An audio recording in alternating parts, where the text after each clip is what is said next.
Hello दोस्तों, तो ये है MK एक्सप्लेन, जहाँ फिल्में बोलती हैं। तो आज हम लेकर आए हैं एक ऐसी थ्रिलर, सस्पेंस और इमोशनल रोलर कोस्टर जिसका नाम है ड्रॉप 2025। तो चलिए शुरू करते हैं ये कहानी वॉलेट से। वॉलेट की दुनिया बिल्कुल बिखर चुकी है और उसकी जिंदगी में सिर्फ अंधेरा ही अंधेरा है और एक छोटा सा कमरा जिसमें हर तरफ टेंशन का असर है। वॉलेट गेट्स का चेहरा दर्द और थकान से भरा हुआ है। उसके सामने खड़ा है उसका एब्यूजिव हस्बैंड ब्लेक। एक आखिरी बार उसका गुस्सा फूट पड़ता है और वो चिल्लाने लगता है कि मार मुझे। और तभी हम वॉलेट को देखते हैं कि उसने एक गन पकड़ी हुई थी, लेकिन उसका हाथ कांप रहा होता है। वो चाहती है कि सब खत्म हो जाए, लेकिन क्या वो ट्रिगर दबा पाएगी? और फिर एक चीख के साथ ही सीन फेड आउट हो जाता है, क्योंकि उसने अपने हस्बैंड को शूट कर दिया था। और फिर हमें कई साल बाद की कहानी दिखाई जाती है। अब वॉलेट एक सिंगल मदर है जो अपने प्यारे से बेटे टॉबी के साथ एक शांति भरी जिंदगी जी रही है। उसका पास्ट उसे हर रोज डराता है, लेकिन वो हिम्मत से जीती है क्योंकि टॉबी उसकी दुनिया होता है। अब वॉलेट ने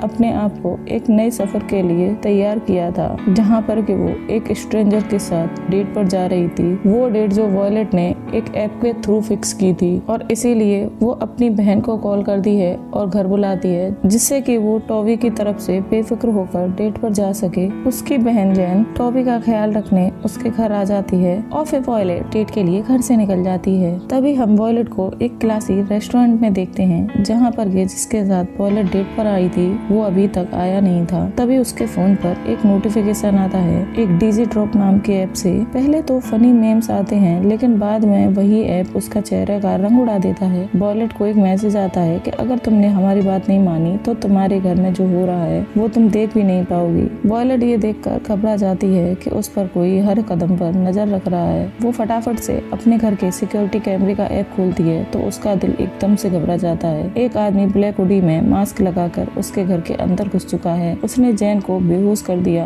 और टॉबी को एक कमरे में बंद कर रखा था। तभी उसे एक और मैसेज आता है कि किसी को कुछ बताया या रेस्टोरेंट छोड़ा तो मैं तुम्हारे बेटे और बहन दोनों को मार दूंगा। तभी वॉलेट के सामने हेनरी आ जाता है एक प्यारी सी स्माइल के साथ और वो वॉलेट से कहता है सॉरी आई एम लेट। लेकिन उस वक्त वॉलेट की आंखों में सिर्फ एक ही चीज थी, सर्वाइवल। डीजी ड्रॉप ऐप के नेक्स्ट इंस्ट्रक्शन आते हैं। हेनरी का बैग खोलो, उसमें से एक छुपा हुआ कैमरा निकालो और उसका मेमोरी कार्ड तोड़ दो। वो ये करती है। उस कार्ड में कुछ शॉकिंग फोटोज होते हैं। सिटी मायर के एम्बेजलमेंट की प्रूफ होती है। लेकिन क्या हेनरी इस सब में इन्वॉल्व है या सच में इनोसेंट है? वो यही सब सोचने लगती है। और फिर वॉलेट को नेक्स्ट इंस्ट्रक्शन आता है। वो वॉलेट को बाथरूम में भेजता है। वहाँ उसे एक वायल मिलता है जिसमें के पॉइजन होता है। और फिर तभी उसे एक और मैसेज आता है कि ये पॉइजन तुम्हें हेनरी के ड्रिंक में मिलाना है। और फिर वॉलेट हेनरी से कहती है कि मेरा वाइन पीने का मन है। वो जाकर बार काउंटर पर खड़ी होती है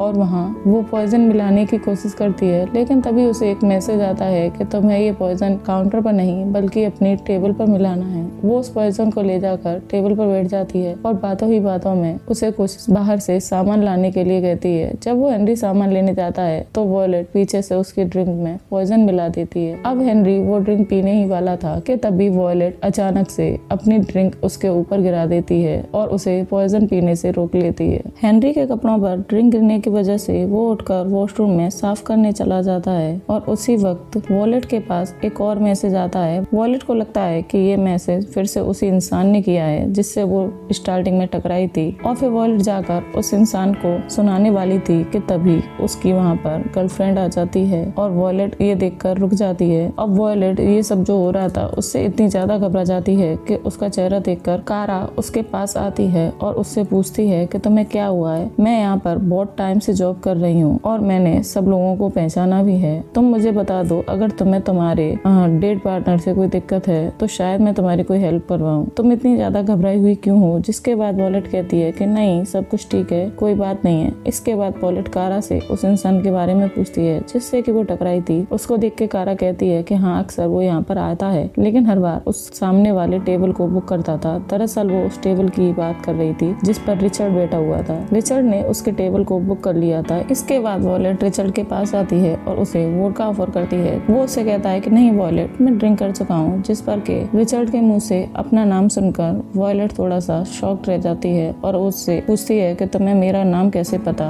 और तब उसे रिचर्ड की सच्चाई समझ आती है कि काफी समय से रिचर्ड ही था जो वॉयलेट के पास मैसेज कर रहा था और ये सारे काम रिचर्ड ही उससे करवा रहा था। रिचर्ड उसे अपने पास टेबल पर बिठाता है और उसे वोडका पीने के लिए कहता है। वॉयलेट मना नहीं कर सकती थी, इसलिए उसके कहने पर वो वोडका पी लेती है। रिचर्ड उससे कहता है कि एक आखिरी काम बचा है, उसे पूरा कर दो, इसके बाद तुम और तुम्हारा बेटा दोनों आजाद हो जाएंगे। लेकिन देखा जाए तो तुम बहुत होशियार हो, तुमने कैसे चालाकी से हेनरी को ड्रिंक पीने से रोक लिया, लेकिन तुम्हारी वजह से वो पियानो बजाने वाला इंसान मर गया। लेकिन शुक्र है कि वह समय रहते मुझे मिल गया, वरना वो तो पुलिस के पास कॉल करके बता चुका था कि ड्रिंक मैंने उसे पिलाया है। और इन दोनों के बीच में बातें हो ही रही होती हैं कि उसी वक्त यहाँ पर हेनरी भी आ जाता है। यहाँ वॉयलेट उससे झूठ बोलते हुए कहती है कि रिचर्ड मेरा दोस्त है। इसके बाद वो हेनरी को वोडका पीने के लिए देती है। वैसे हेनरी का मन अब ड्रिंक करने का नहीं था, लेकिन वॉयलेट के फोर्स करने पर वो पीने के लिए बैठ जाता है और अब वॉयलेट ने उससे अपनी टेबल पर जाकर बैठने को कहा और वो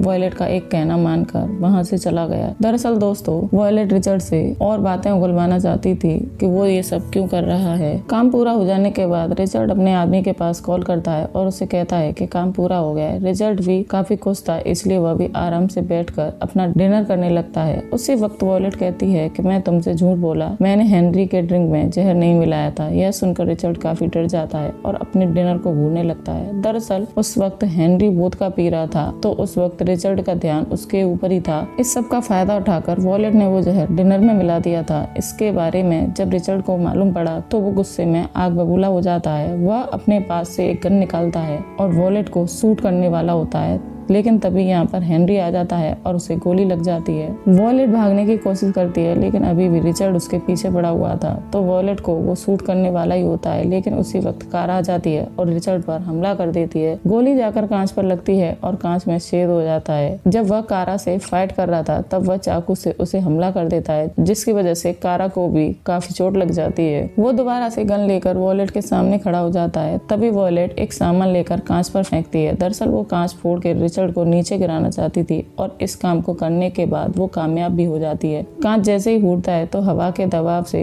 रिचर्ड नीचे गिर जाता है। हालांकि वॉयलेट भी नीचे गिरने वाली थी, लेकिन मौके पर हेनरी आ जाता है और उसे सही सलामत बचा लेता है। एम्बुलेंस के पास कॉल करने के बाद वो हेनरी के कार की चाबी लेकर अपने घर की तरफ जाने लगती है, क्योंकि घर पर अभी भी किडनैपर था। और अब सीन शिफ्ट होता है वॉयलेट के घर पर, जहाँ जैसे तैसे करके वो लोग किडनैपर पर हमला करके जैन और टॉमी खुद को एक कमरे में बंद कर लेते हैं। लेकिन किडनैपर के पास गन था। अब वो आसानी से अंदर आ जाता है और गन से शूट कर देता है, लेकिन टॉमी उसे नहीं मिलता और उसी वक्त वॉयलेट भी घर पर आ जाती है और फिर वॉयलेट फटाफट से चाकू निकालकर किडनैपर पर हमला कर देती है। लेकिन फिर भी किडनैपर उसे उठाकर दूर फेंक देता है। किडनैपर उसे बार बार पीट रहा था और वॉयलेट किडनैपर से नहीं लड़ पा रही थी और वो हार मान लेती है। तभी उसका बेटा वॉयलेट के पास एक गन भेजता है और वॉयलेट गन लेकर किडनैपर को शूट कर देती है, जिसकी वजह से वो किडनैपर मर जाता है और इसी तरीके से वो अपने बेटे को बचा लेती है। और फिर लास्ट में हम देखते हैं कि वॉयलेट हेनरी और अपनी बहन को हॉस्पिटल में एडमिट करती है और वहाँ पर उन दोनों का इलाज करते हैं। वो दोनों ठीक हो जाते हैं और फाइनली ये खौफनाक टास्क खत्म होता है और इसी के साथ इस मूवी का एंड हो जाता है। तो दोस्तों, आपको ये मूवी कैसी लगी हमें प्लीज कमेंट बॉक्स में जरूर बताएं और एक लाइक और सब्सक्राइब करना ना भूलें। Thank you guys.